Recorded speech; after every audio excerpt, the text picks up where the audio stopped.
살다 보면 우리는 사소한 일에도 쉽게 짜증이 납니다. 별다른 이유가 없어도 예민해질 때가 있지요. 특별한 사건이 있는 것도 아닌데 마음이 요동치고 감정이 흔들립니다. 주변에 괜히 화를 내고 후회하기도 합니다. 이런 순간은 누구에게나 찾아옵니다. 때로는 내가 왜 이렇게 예민한지 스스로도 알 수 없어 답답해합니다. 부처님의 가르침에서는 이러한 감정을 억누르거나 피하려는 것이 아니라 그 근원을 살펴보라고 하십니다. 왜 우리는 사소한 말 한마디에도 쉽게 상처받고 짜증을 낼까요? 그 이유는 바깥 세상에 있는 것이 아니라 바로 내 마음 안에 있기 때문입니다. 어느 날 한 제자가 부처님께 와서 하소연했습니다. 스승님, 저는 작은 일에도 쉽게 화가 납니다. 사람들이 저를 무시하는 것 같고 말투가 조금만 거칠어도 화가 치밀어 오릅니다. 참으려 하지만 마음속에서 분노가 올라와 멈추지 않습니다. 그래서 가족이나 친구와 자주 다투고 후회할 일도 많습니다. 저는 왜 이렇게 쉽게 흔들리고 예민한 걸까요? 부처님께서는 제자의 말을 가만히 들으시며 미소 지으셨습니다. 그리고 물으셨습니다. 만약 내가 길을 가다가 발에 돌이 걸려 넘어졌다면 그 돌을 탓하겠느냐? 제자는 잠시 생각하다가 고개를 저으며 대답했습니다. 아닙니다. 돌이 거기에 있는 것은 당연한 일이고 제가 조심하지 않아 넘어진 것일 뿐입니다. 부처님께서 고개를 끄덕이며 말씀하셨습니다. 그렇다. 세상에는 수많은 돌이 흩어져 있고 사람은 누구나 그 돌에 걸려 넘어질 수 있다. 그러나 돌이 잘못한 것이 아니라 내가 어떻게 발을 옮기느냐에 따라 넘어지기도 하고 피하기도 하는 것이다. 마음도 이와 같아서 세상의 일들이 나를 짜증나게 하는 것이 아니라 내가 그것을 어떻게 받아들이는지에 따라 달라지는 것이다. 제자는 의아해하며 물었습니다. 그렇다면 제가 화를 내는 것은 다른 사람의 탓이 아니라 제 안의 문제라는 말씀입니까? 부처님께서는 부드럽게 대답하셨습니다. 그렇다. 잘못이라기보다는 내 마음속에 탐욕과 집착이 있기 때문이니라. 원하는 대로 되지 않으면 불만이 생기고 다른 사람이 내 뜻대로 움직이지 않으면 분노가 일어난다. 내가 그린 모습과 현실이 다를 때 마음이 요동치는 것이다. 부처님은 이어서 비유를 들려주셨습니다. 나뭇잎을 보아라. 바람이 불면 흔들리고 비가 내리면 젖는다. 그러나 그 나뭇잎은 스스로 저항하지 않는다. 반대로 바위는 바람에도 꿈쩍하지 않지만 그 위에 빗물이 고여 더럽혀지기도 한다. 마음도 이와 같아서 지나치게 굳세게 붙잡으면 고통이 쌓이고 유연하면 오히려 편안해진다. 짜증과 예민함이 올라올 때 그것을 억누르지 말고 있는 그대로 바라보며 흘려보내거라. 제자는 부처님의 말씀을 듣고 깊은 깨달음을 얻었습니다. 그렇습니다, 스승님. 저는 앞으로 감정을 억누르려 하기보다 그것을 바라보고 내려놓는 연습을 하겠습니다. 부처님께서는 따뜻하게 웃으시며 말씀하셨습니다. 그렇다면 너는 이미 변화의 길 위에 서 있는 것이다. 짜증과 예민함은 누구에게나 올라올 수 있지만 그것을 붙잡지 않고 흘려보낼 수 있다면 마음은 점점 더 평온해질 것이다. 그날 이후 제자는 부처님의 가르침을 실천하며 조금씩 자신의 감정을 바라보는 연습을 하였습니다. 때때로 화가 올라와도 호흡을 가다듬으며 스스로를 돌아보았고 점점 그는 사소한 일에도 쉽게 흔들리지 않는 사람이 되어갔습니다. 제자는 여전히 마음속에 갈등이 남아 있었습니다. 스승님, 저는 짜증을 억누르지 않고 바라보라고 하신 말씀을 따르려 하지만 막상 화가 올라올 때는 너무 빠르고 강해서 저를 휘감아 버립니다. 그럴 때 저는 어떻게 해야 합니까? 부처님께서는 제자의 눈을 바라보며 차분히 말씀하셨습니다. 감정을 다스리는 데는 3가지 덕목이 필요하니라. 첫째는 참을성이요, 둘째는 평정심이며 셋째는 무집착이다. 이 3가지를 익히면 너의 마음은 점점 흔들림이 줄어들 것이다. 제자는 귀를 기울이며 다시 물었습니다. 참을성이란 무엇을 뜻합니까? 부처님께서는 작은 찻잔을 들어 차를 따르며 말씀하셨습니다. 이 차가 막 끓어 뜨거울 때 곧바로 마시면 어떻게 되겠느냐? 제자는 곧바로 대답했습니다. 입이 데이고 다치겠지요. 부처님께서 고개를 끄덕이며 말씀하셨습니다. 그렇다. 그래서 사람들은 차가 식을 때까지 잠시 기다리지 않느냐? 마찬가지로 화와 짜증도 뜨거운 차와 같다. 곧바로 반응하면 결국 후회가 따르지만 잠시 기다리면 자연스럽게 식는다. 그러므로 순간의 감정을 다스리는 첫걸음은 참을성을 기르는 것이니라. 제자는 고개를 끄덕이며 깨달음을 얻었습니다. 그렇다면 화가 올라올 때 즉시 말이나 행동을 하지 말고 잠시 숨을 고르며 기다려야 한다는 말씀이군요. 부처님께서 미소를 지으며 대답하셨습니다. 그렇다. 깊이 호흡하며 마음을 가라앉히면 분노는 스스로 약해진다. 참음은 억누름이 아니라 시간을 주는 것이다. 부처님은 제자를 데리고 연못가로 걸어가셨습니다. 고요한 물 위에 작은 돌을 던지니 파문이 번져나갔습니다. 보아라, 작은 돌에도 물결이 일어나지만 시간이 흐르면 다시 맑고 잔잔해지지 않느냐? 만약 큰 바위가 던져져도 결국은 고요함으로 돌아간다. 마음도 이와 같으니 감정의 파도가 아무리 커도 결국 고요로 돌아가게 되어 있다. 그 사실을 깨닫는 것이 평정심이니라. 제자는 잠시 물결을 바라보다가 말했습니다. 그러나 스승님, 저는 감정이 올라올 때 너무 강해서 제가 이성적으로 돌아오지 못할 때가 많습니다. 그럴 때도 평정심을 지킬 수 있을까요? 부처님께서는 조용히 대답하셨습니다. 마음속에 바람을 너무 많이 담지 말거라. 사람들은 남들이 나를 어떻게 보는지에 따라 마음을 흔들고 세상의 일에 쉽게 오르내린다. 그러나 내 마음을 연못처럼 고요히 하면 바깥의 변화에도 쉽게 흔들리지 않는다. 그것이 곧 평정심이다. 제자는 생각에 잠겼습니다. 그렇다면 저는 외부의 모든 일을 무시해야 하는 것입니까? 부처님은 고개를 저으며 말씀하셨습니다. 무시하는 것이 아니라 끌려가지 않는 것이다. 바람이 분다고 바다가 사라지지 않듯이 남의 말과 세상의 일은 바람일 뿐이다. 너의 마음의 바다는 늘 존재한다.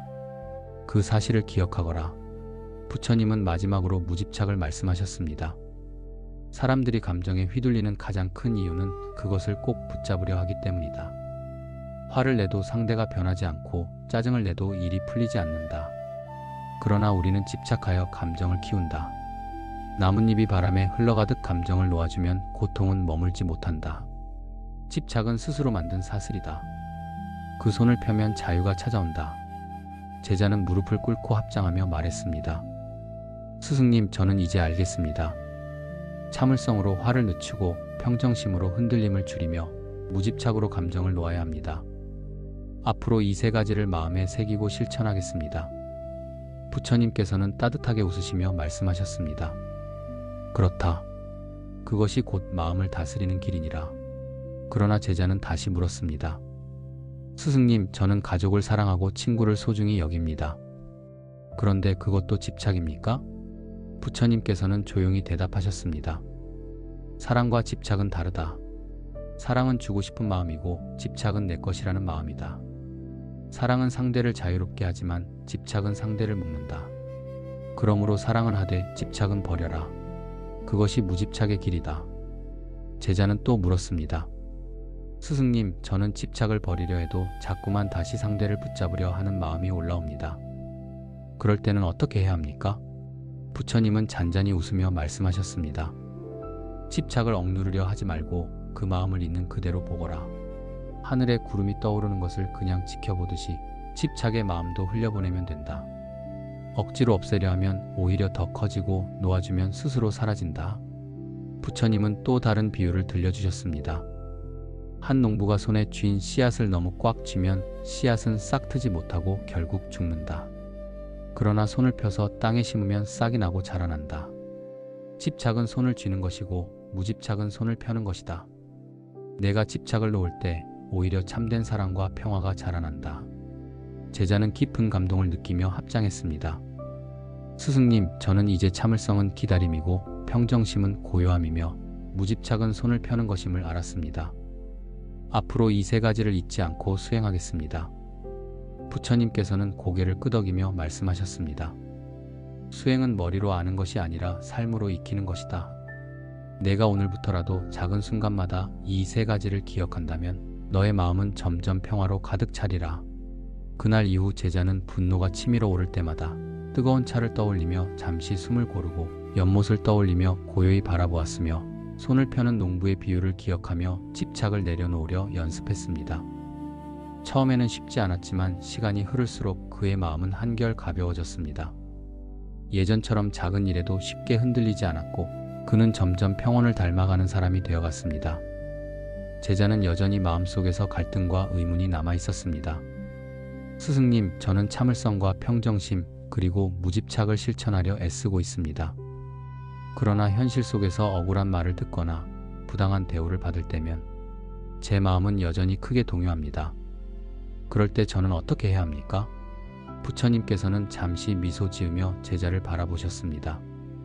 사람이 강을 건너려 할 때 물살이 거세다 하여 발을 떼지 않으면 영원히 강을 건널 수 없듯이 내가 걱정과 분노에 묶여 있다면 평온의 강을 건널 수 없다. 중요한 것은 물살을 없애는 것이 아니라 발을 떼는 용기니라. 제자는 고개를 떨구며 말했습니다. 저는 그 용기를 내기가 어렵습니다. 화가 날 때는 제 안에서 불길이 치솟아 오르는 것 같아 어찌할 수 없습니다. 부처님께서는 작은 씨앗을 손에 들며 말씀하셨습니다. 이 씨앗을 보아라. 너는 이 씨앗이 땅에 떨어져 언젠가 싹을 틔우고 나무가 될 것을 알지 않느냐?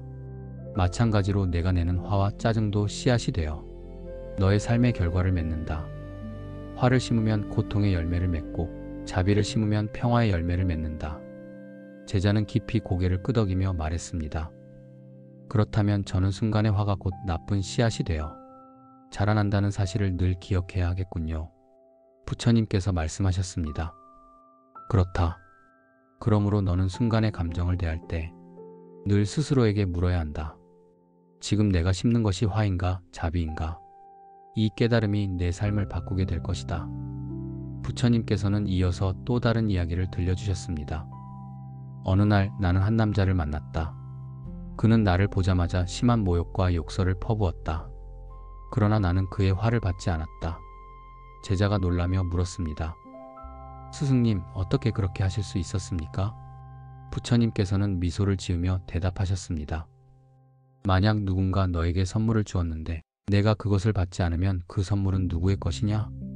제자가 대답했습니다. 그것은 결국 선물을 가져온 사람의 것이 되지요.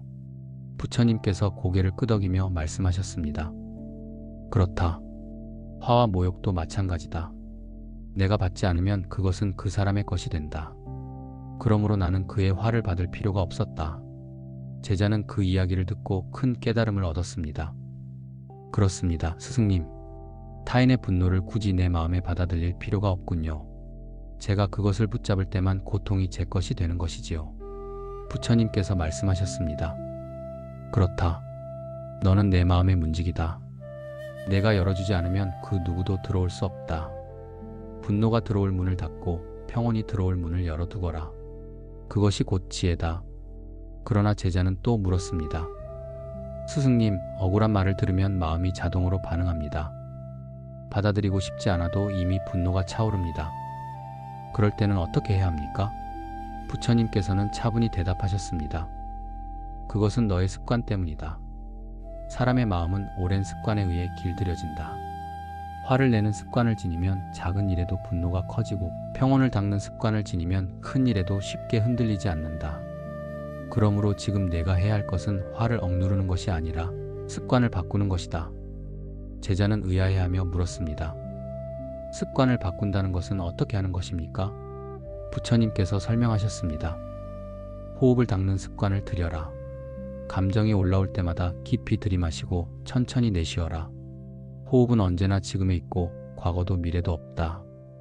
호흡에 집중하면 걱정은 사라지고 분노는 힘을 잃는다. 또한 염불을 습관으로 삼아라. 관세음보살을 부르며 마음을 자비로 채우면 화와 짜증은 머물 자리를 잃는다. 제자는 고개를 숙이며 말했습니다. 이제 알겠습니다. 저는 이제 분노를 억누르려 하지 않고 습관을 바꾸어 호흡과 염불로 마음을 닦겠습니다. 부처님께서는 따뜻하게 웃으시며 말씀하셨습니다. 그렇다. 습관이 바뀌면 마음이 바뀌고 마음이 바뀌면 삶이 바뀌느니라. 그러나 제자는 또 다른 두려움을 털어놓았습니다. 스승님, 저는 수행을 계속해도 다시 화가 올라오면 좌절할까 걱정됩니다. 부처님은 조용히 대답하셨습니다. 좌절도 수행의 한 과정이다. 씨앗이 싹트고 자라는데도 시간이 필요하듯 마음도 서서히 길러지는 것이다. 넘어졌다고 실패가 아니며 다시 일어서는 것이 곧 수행이다. 제자는 그 말씀에 용기를 얻었습니다. 그리고 결심했습니다. 저는 이제 화를 미워하지 않고 그것을 수행의 스승으로 삼겠습니다. 부처님께서 미소를 지으며 말씀하셨습니다. 그렇다. 화를 적으로 보면 끝없는 싸움이 되지만 스승으로 보면 끝없는 배움이 된다. 너는 이미 깨달음의 길에 들어섰다. 그날 이후 제자는 호흡과 연부를 습관으로 삼아 매일 연습했습니다. 분노가 찾아올 때마다 그는 스스로에게 물었습니다. 지금 내가 심는 것은 화인가 자비인가? 그 질문은 늘 그의 마음을 바르게 이끌어 주었으며 점점 제자는 사소한 일에도 흔들리지 않는 단단한 사람이 되어갔습니다. 제자는 여전히 마음속에 의문이 남아 있었습니다. 스승님, 저는 호흡과 연부를 통해 마음을 다스리는 법을 조금씩 배우고 있습니다. 하지만 때때로 상황이 너무 갑작스럽게 닥치면 그 가르침을 잊고 다시 감정에 휘둘립니다. 이럴 때 저는 어떻게 해야 합니까? 부처님께서는 조용히 미소를 지으며 제자를 바라보셨습니다. 사람은 누구나 완벽하지 않다. 수행은 실패하지 않는 길이 아니라 넘어져도 다시 일어나는 길이다. 너는 분노에 휘둘릴 수 있다. 그러나 중요한 것은 그 순간을 알아차리고 다시 돌아오는 것이다. 그것이 바로 수행이다. 제자는 고개를 끄덕이며 말했습니다. 그렇다면 저는 다시 흔들려도 괜찮은 것이군요. 다만 다시 돌아오면 되는 것이군요. 부처님께서 말씀하셨습니다. 그렇다. 바람이 분다고 나무가 쓰러지는 것은 아니다. 흔들리지만 뿌리가 단단하면 다시 일어선다. 마찬가지로 내 마음의 뿌리가 단단하면 흔들려도 다시 평온으로 돌아올 수 있다. 부처님께서는 제자를 데리고 숲길을 걸으셨습니다. 길가에는 작은 꽃들이 바람에 흔들리고 있었습니다. 부처님께서 물으셨습니다. 이 꽃들이 바람에 흔들리는 것을 보느냐? 제자가 대답했습니다. 네, 스승님. 꽃들은 바람에 휘청거립니다. 그러나 뽑히지 않고 그대로 서 있습니다.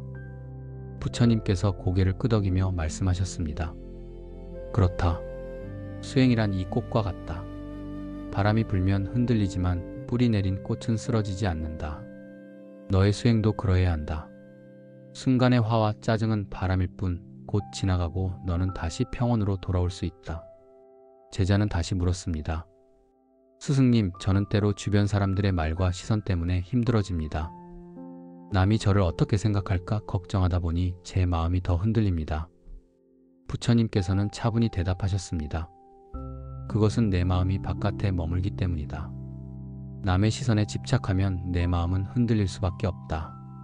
그러나 마음을 안으로 돌려 지금 여기에 집중한다면 남의 시선은 바람처럼 스쳐갈 뿐이다. 부처님께서는 또 다른 비유를 들려주셨습니다. 한 마을에 큰 종이 있었다. 사람들은 그 종을 울리기 위해 힘껏 두드렸다. 그럴 때마다 종은 크게 울렸다. 그러나 만약 종이 속이 빈 것이 아니라 가득 차 있다면 아무리 두드려도 울리지 않을 것이다. 너의 마음도 이 종과 같다. 속이 비어 있으면 남의 말에 크게 흔들리지만 지혜와 자비로 가득 차 있으면 아무리 누가 두드려도 흔들리지 않는다. 제자는 깊이 고개를 숙이며 말했습니다. 스승님, 저는 이제 제 마음을 가득 채우는 수행을 하고 싶습니다. 무엇으로 채워야 합니까? 부처님께서 미소를 지으며 말씀하셨습니다. 자비와 감사와 지혜로 채워라. 작은 일에도 감사하고 남을 이해하며 집착을 내려놓으면 너의 마음은 저절로 단단해진다. 그 마음은 더 이상 남의 시선에 흔들리지 않는다. 제자는 부처님의 가르침을 따라 작은 순간마다 감사를 찾고 남을 이해하려 노력했습니다. 이전에는 화를 일으킬 일이었던 상황도 감사할 부분을 찾자 마음이 달라졌습니다. 남이 거칠게 대하더라도 그것이 나를 단단하게 해주는 훈련이라 생각하자 분노가 일어나지 않았습니다. 그는 조금씩 마음을 채워가는 연습이 삶의 모든 순간에 스며든다는 것을 깨달았습니다. 그러나 제자는 또 물었습니다. 스승님, 그래도 저는 여전히 겁이 납니다. 혹시 제 수행이 무너지고 다시 옛날처럼 분노에 휘둘리면 어떻게 합니까? 부처님께서는 따뜻하게 웃으시며 말씀하셨습니다. 두려움은 그림자와 같다. 빛이 사라지면 짙어지고 빛이 비치면 사라진다. 내가 수행을 두려움으로 여기지 말고 빛으로 삼으면 두려움은 힘을 잃는다. 그러니 두려워하지 말고 오늘을 살아가라. 제자는 그 말씀을 듣고 눈시울이 붉어졌습니다. 스승님, 저는 이제 알겠습니다. 저는 완벽해야 한다는 생각에 스스로를 자꾸 압박했습니다. 그러나 이제는 넘어져도 괜찮다는 것과 다시 돌아오면 된다는 사실을 알게 되었습니다. 부처님께서 고개를 끄덕이며 말씀하셨습니다. 그렇다. 완벽함을 좇는 것은 또 다른 집착이다. 수행은 완벽을 만드는 길이 아니라 자유를 향해 걷는 길이다. 부처님은 제자의 손을 잡고 숲의 끝에 도착하셨습니다. 저 멀리 태양이 지고 있었고 하늘은 붉게 물들고 있었습니다. 부처님께서 말씀하셨습니다. 태양도 지고 달도 기울며 별도 사라진다. 그러나 다시 아침이 오고 빛이 돌아온다. 너의 마음도 그렇다. 분노가 찾아와도 그것은 지나가는 어둠일 뿐 결국은 빛으로 돌아간다. 그 사실을 잊지 말거라. 제자는 두 손을 모아 합장하며 말했습니다. 감사합니다, 스승님. 저는 이제 걱정과 화를 내려놓고 지금에 머물며 살겠습니다. 부처님께서는 따뜻하게 웃으시며 말씀하셨습니다. 그렇다. 그 길이 곧 자유와 해탈의 길이다. 순간의 호흡에 머물며 지금을 살아가라. 그러면 너는 더 이상 어둠에 묶이지 않고 빛을 향해 나아가리라. 오늘 이야기가 여러분의 마음에도 평온과 지혜를 전해주기를 바랍니다. 작은 걱정과 분노에 휘둘리지 않고 지금 이 순간을 살아가시길 바랍니다. 늘 건강하시고 행복하시길 기도드립니다. 오늘 말씀에 공감하셨다면 구독과 좋아요 눌러주시고 댓글로 마음을 나눠주시면 큰 힘이 됩니다. 감사합니다.